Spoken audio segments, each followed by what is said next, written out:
welcome in our exploration of justice and mercy in the book of Exodus. Let's go! The Israelites, descendants of Abraham, fled to live in exile in Egypt due to famine. The Egyptians were terrified of the Israelites' expansion, so they enslaved them. The Israelites could not bear the torture and prayed to God.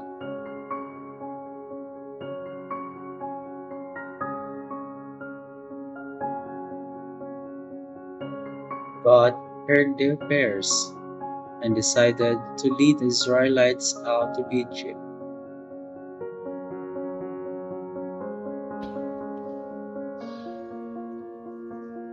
In Exodus, we witness the Israelites' oppression in Egypt and their cry for deliverance.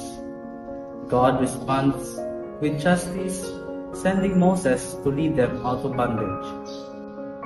Through miraculous signs, God enacts justice against Pharaoh and the Egyptians, securing liberation of his people.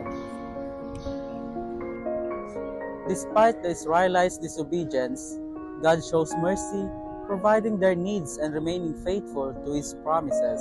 But justice alone is not the only thing. Mercy also plays a crucial role. This balance between justice and mercy is a central theme, reminding us to seek justice while extending mercy to others. As we reflect on Exodus, may we embrace justice and mercy in our lives and communities. And with that, may God be praised. Amen.